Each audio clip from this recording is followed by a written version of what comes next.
Olá, conectados, a graça e a paz. Meu nome é Ivani Mamed Lima e nós estamos estudando o assunto escatologia, um estudo a respeito do fim. Nós estamos acompanhando esse folder e esse folder eu sempre coloco no final ou no início de cada vídeo.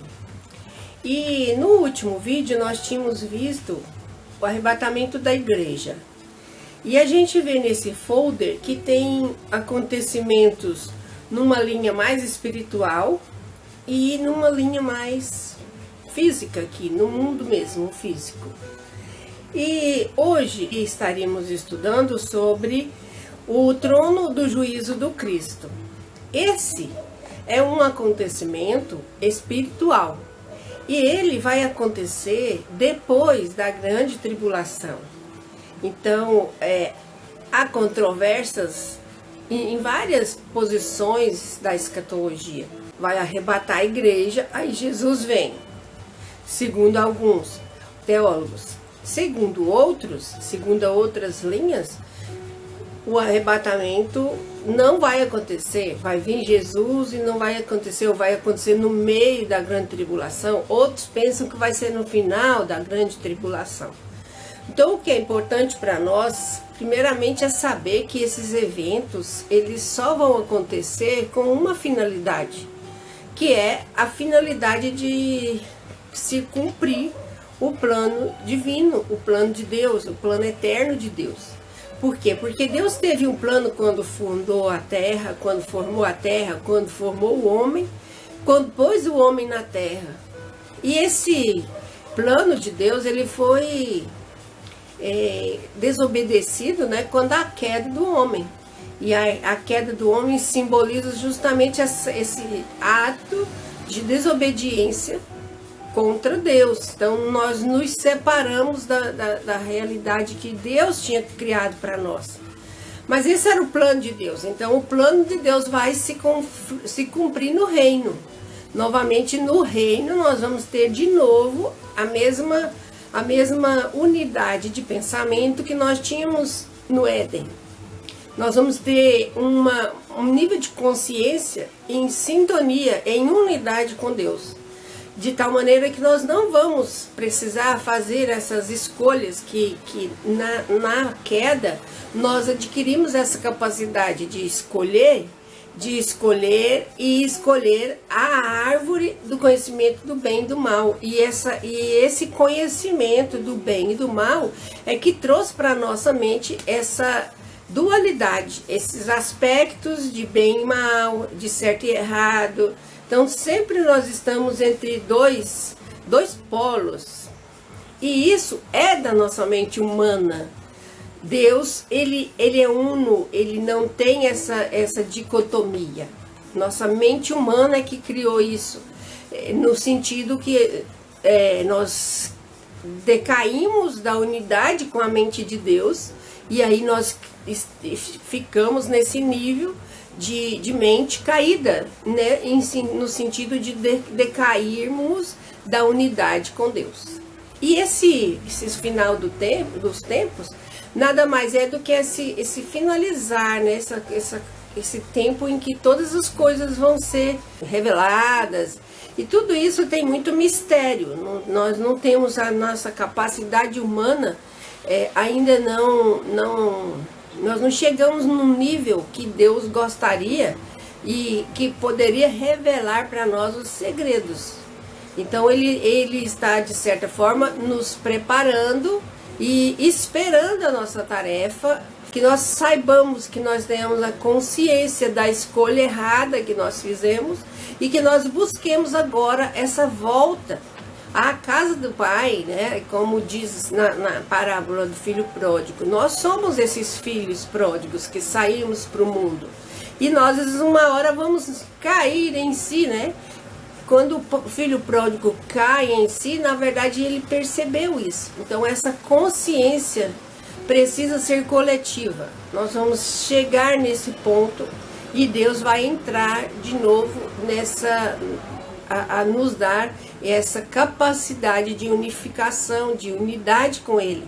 Então nós vamos voltar à casa do Pai, voltar a termos a mesma sintonia, a mesma unidade com a consciência divina. Então nós vamos hoje continuar também o nosso estudo através do capítulo 24 de Mateus. E o capítulo 24 de Mateus hoje vai falar desse período que é a grande tribulação. Então nós vamos ver que a grande tribulação vai acontecer, e essa grande tribulação são acontecimentos aqui na Terra, e esses acontecimentos vão afetar todas as pessoas, assim como nós já começamos a perceber que as coisas estão indo para um plano de descontrole do homem, assim, porque a pandemia foi um episódio mundial. Todas as pessoas do mundo foram afetadas. Da mesma forma, nós vamos ser afetados por essas questões aqui. Por quê? Porque nós, a cada dia mais, a história prova as profecias bíblicas, né? E cada vez mais nós estamos vendo as profecias bíblicas do final dos tempos se cumprindo. Nesse sentido de que todas as coisas vão ser num nível mundial, que todos nós vamos ser governados por um governo mundial, inicialmente pelos homens, mas no futuro pelo próprio Jesus Cristo. Então nós vamos ter, por exemplo, o advindo do anticristo, que vai ser um governo político e eclesiástico ao mesmo tempo, que vai alcançar todas as pessoas do mundo. Então as coisas já estão se abrindo para isso, nós já estamos vendo acontecer. Então hoje nós vamos ver inicialmente nós vamos ler o capítulo 24 de Mateus. Então vamos ver aqui no capítulo 24, no verso 15, a grande tribulação. Quando, pois, virdes o abominável da desolação, de que falou o profeta Daniel, no lugar santo, então os que estiverem na Judéia fujam para os montes.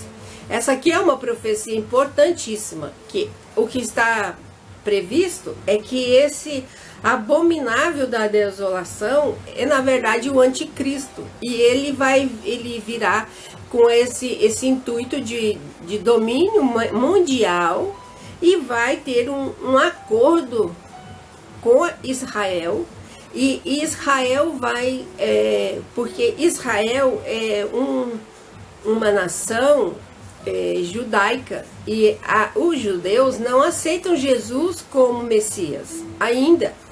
Então eles vão fazer esse acordo, é como se eles fossem cair nessa armadilha, e eles vão fazer esse acordo, e o poder eclesiástico vai tomar conta de Israel, vai querer dominar novamente. E esse anticristo, esse falso profeta, ele vai estar no lugar santo. Esse lugar santo é uma expressão usada na época de Jesus para o templo de Salomão, né? E antes de Jesus, no Velho Testamento, mas na época de Moisés, por exemplo, era usada para o tabernáculo. O lugar santo é um lugar de um altar, é um lugar onde se faz culto a Deus. E esse anticristo vai estar no lugar que deveria se cultuar Deus, para que ele seja cultuado como Deus. Então, essa é uma das profecias importantes para esse tempo da grande tribulação. Quando isso acontecer, realmente Jesus está chegando. Então, os que estiverem na Judéia, fujam para os montes. Quem estiver sobre o eirado, não desça a tirar de casa alguma coisa.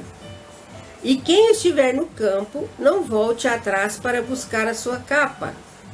Ai daquelas que estiverem grávidas e das que amamentarem naqueles dias. Orai para que a vossa fuga não se dê no inverno nem no sábado, porque nesse tempo haverá grande tribulação. Como desde o princípio do mundo até agora não tem havido e nem haverá jamais. Vai ser um tempo muito difícil. Não tivessem aqueles dias sido abreviados, ninguém seria salvo. Mas por causa dos escolhidos, tais dias serão abreviados. Então, se alguém vos disser, eis aqui o Cristo, ou ei-lo ali, não acrediteis. Então percebam que a profecia aqui de Jesus é que muito esse anticristo e esse falso profeta vai ter a intenção de enganar.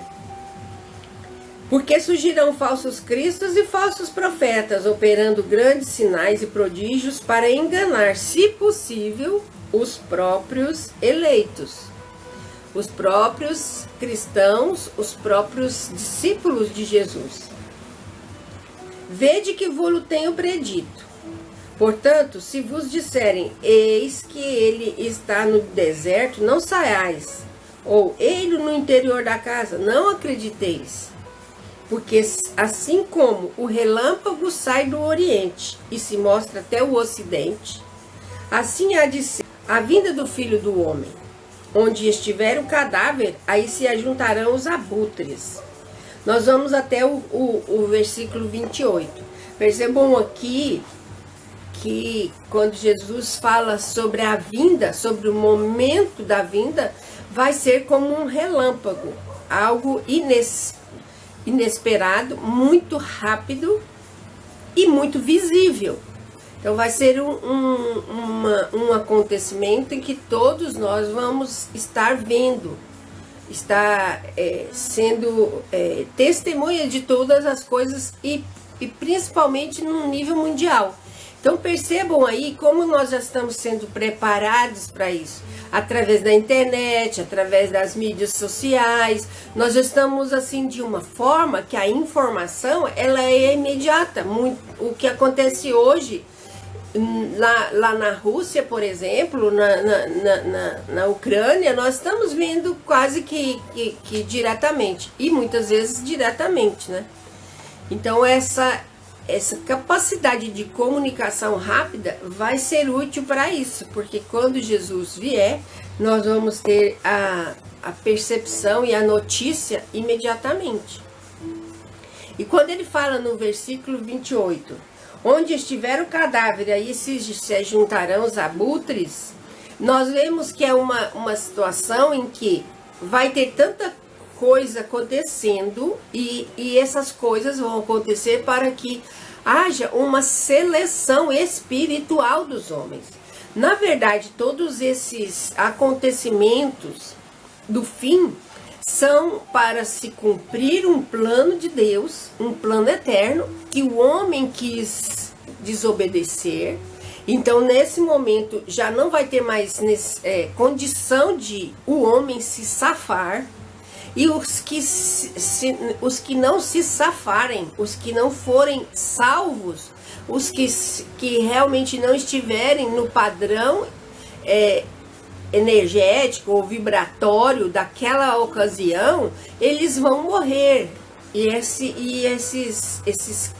versículo diz desse momento, pessoas e vão estar sendo excluídas mesmo. Por quê? Não porque Deus é mau e quer excluir os seus filhos, porque ele não faz acepção de pessoas. Mas por quê? Porque muitos recrudescerão no mal, eles vão insistir no mal. E esses não vão ficar quando Jesus chegar, ele já vai estar instalando o reino. E no reino não vai ter maldade, não vai ter injustiça, não vai ter nada de mal.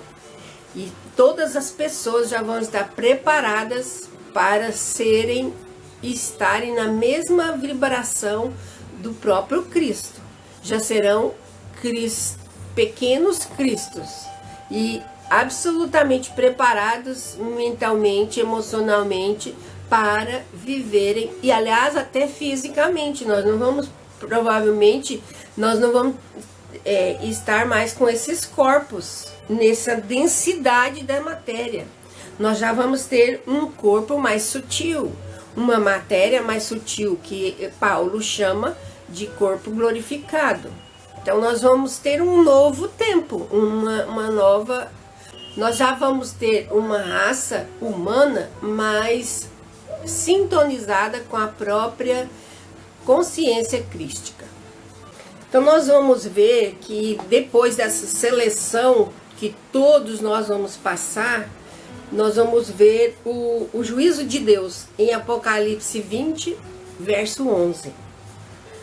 Vi um grande trono branco. Esse texto de Apocalipse é um texto bastante simbólico e que é uma revelação.